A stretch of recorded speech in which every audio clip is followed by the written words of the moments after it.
Oh. Hey dudes, so this isn't going to be your regular highly edited video about video games. Something recently happened to me that I think is pretty important to talk about because I think there's been an injustice here.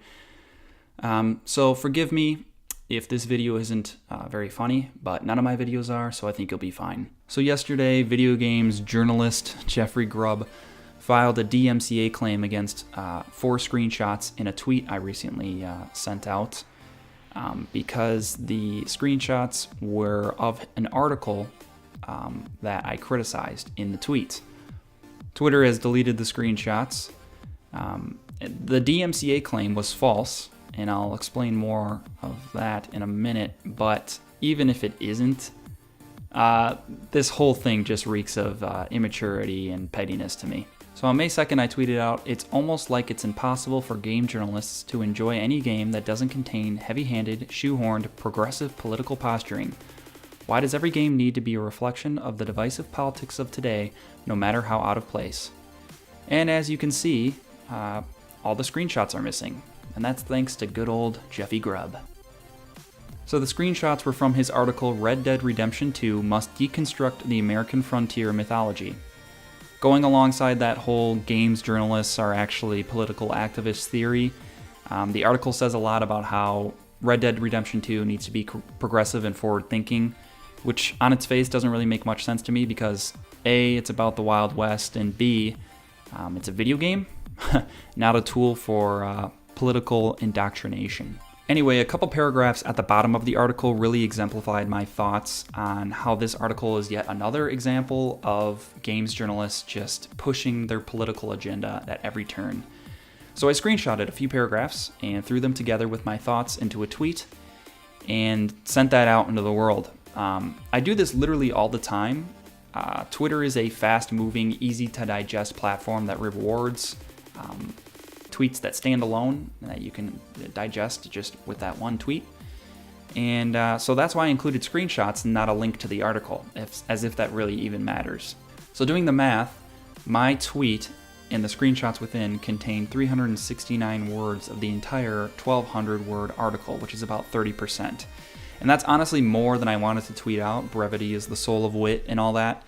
But I found while screenshotting that several paragraphs relied on paragraphs above them to properly contextualize the paragraphs I wanted to highlight. So I screenshotted more than I wanted to and tweeted that out. Regardless, when I tweeted it, it got some attention. It got almost 200 retweets and about 500 likes, which really isn't that much, especially from a Twitter user with only 300 followers. Right? Wrong! Somehow Jeff was still offended enough by this tweet that he went through Twitter to get the accompanying screenshots deleted. Before he did that, though, he mocked me by saying in a Twitter thread talking about my tweet, "Look how upset you all are." But dude, you're the one who filed a DMCA claim against a Twitter nobody over some screenshots of your article. It sounds to me like you're the butt-mad one here, not me. But to be fair, my tweet did get a lot more attention than his article did, which I think says a lot about the state of games journalism, but that's besides the point. But here's the kicker that solidifies Grubb's DMCA claim against me as false. As you can see, he says it is the entire article copied and reproduced across 4 images. That is 100% demonstrably false. And it frankly astounds me that a professional journalist would make such a claim, especially under the threat of perjury and possible penalties for misrepresenting his claim, which is what he did. Grubb is a journalist who surely knows the length and content of the article that he wrote. So considering how serious a DMCA claim is, he surely knew my screenshots didn't get anywhere close to his full article, but that's still what he said in his claim. It was the full article. So I called him out on Twitter, and he said it was an honest mistake, but I really don't buy that.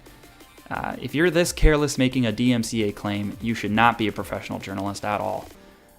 But then again, he didn't go to college by his own admission, so maybe that explains it.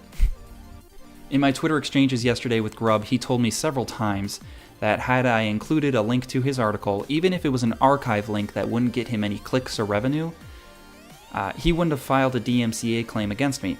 In fact, he said I have permission, his permission, to screenshot the entire article and tweet that out with my thoughts. And as so long as I include a link to his article, even an archive of the article, he wouldn't file a DMCA claim against me.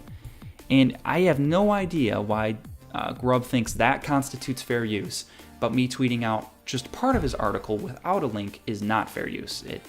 There seems to be some sort of contradiction there. Regardless, the fact that he thinks I need his permission to tweet anything at all, or that his permission at all has any bearing on the fair use law or copyright law is just ridiculous. By the way, I just want to make it clear in case anyone has the wild idea that I was trying to make the screenshots of the article come off as my own content, that is not true. It's quite the contrary. I want to be separated from it, which is why I was criticizing it. And I made it clear that it wasn't my content in the first screenshot, which is a screenshot of the article's title with Jeffrey Grubb's byline right there, so everyone knows it's not from me. Why a screenshot of the headline with his byline isn't good enough compared to an archive link, none of which get him revenue either way, I'll never know. Regardless of his false claim, it's clear to me that my tweet is fair use. There's an argument to be made that my tweet was transformative, which would make it fair use, but besides that, it does well when measured against criteria to determine whether or not something is fair use. First of all, besides the fact that it's criticism, which is probably the greatest argument that it is fair use, my tweet and the screenshots were non-commercial and arguably for educational purposes, both of which bode well towards fair use. My tweet also had no effect on GamesBeat's or VentureBeat's or Grubb's market because no one who liked or retweeted that tweet was going to read his article anyway. They probably wouldn't even have heard of it. I reached out to an attorney friend of mine who said he's 99% sure that my tweet is textbook fair use, and I'm inclined to agree. Grubb hasn't pulled or amended his false claim against me, which means the ball is basically in my court. I have the option to appeal to Twitter, but I don't know what that would mean, and frankly, I don't have the time, money, or patience to go through court. I have a feeling Grubb wouldn't sue me, though he implied on Twitter that he would. But regardless, just as a journalist and a free speech advocate, this really irks me and it's hard to let this go. Criticism is part of journalism and being a media critic, and if you can't handle that, if you can't handle a tweet from a nobody, this market is not for you, man. He's lucky that he did it against someone as small as me. Had he done it against a big name person, this would be a huge story. Even if this whole fiasco stops right here, I'm pretty confident that Grubb is at least ethically in the wrong here. He's violating at least the spirit of fair use. The line is blurry, but it's clear I wasn't trying to infringe on his copyright law. I was just trying to criticize his content.